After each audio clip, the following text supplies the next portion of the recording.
Ny mety ho toetry ny andro any Andranomasina ny Alahady voalohan'ny volana Jiona 2024 amen'ora maraina hatramin'ny Alatsinainy faharoan'ny volana Jiona 2024 amen'ora maraina.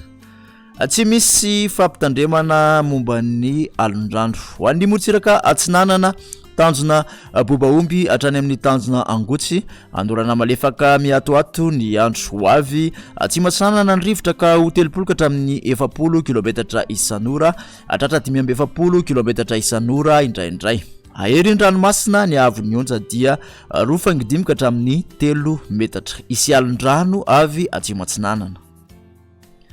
Tanjona angotsy hatrany manoro andorana malefaka miatoato ny andro ho avy atsimo atsinanana ny rivotra ka ho 10 hatramin'ny 30 km isan'ora anjabena ahery ny ranomasina ny avy onja dia 2 hatramin'ny 2.5 metatra isy ihany koa alondrano avy atsimo atsinanana. Manoratra ny taolany aro isy tandrifon-drahona misokotoko ny tapany atsimo ho avy atsanana amin'ny ankapobeny rivotra ka ho 10 hatramin'ny 20 km isan'ora anjabeny ranomasina ny avy onja dia 2.5 hatramin'ny 2 metatra hatratra 2.7 metatra kosa manakaiky ny taolany aro isy alondrano avy atsimo atsinanana. Taolany aro hatrany amin'ny tanjona vohimena andrahona vitsy ny andro ho avy atsimo atsanana ny rivotra ka ho 10 hatramin'ny 30 km isan'ora anjabena ahery ny ranomasina ny avy onja dia 2 hatramin'ny 3 metatra isy alondrano avy atsimo andrefana.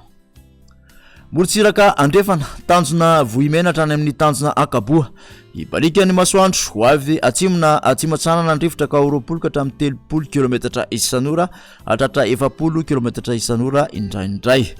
Anonjabena ahery ny ranomasina ny avy onja dia 2 hatramin'ny 3 metatra isy alondrano avy atsimo andrefana.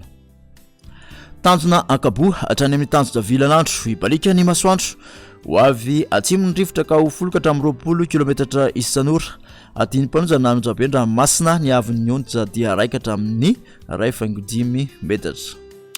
Tanjona vilanandro hatrany analalava andrahona vitsy ny andro ho avy atsimo atsanana ny rivotra ny maraina ka ho 20 hatramin'ny 40 km isan'ora iovaova kosa ny tolakandro ka ho 10 km isan'ora atiny mpanonjana ranomasina ny avy onja dia 2.5 hatramin'ny 2 metatra. Analalava hatrany amin'ny tanjona bobaomby izy tandrifon-drahona misitokotoko iovaova ny fitsokon'ny rivotra ka ho 10 hatramin'ny 20 km isan'ora ho avy atsimo atsanana kosa manakaiky ny tanjona bobaomby ka ho 30 hatramin'ny 40 km isan'ora atiny mpanonjana ranomasina ny avy onja dia anodidina ny 2 metatra.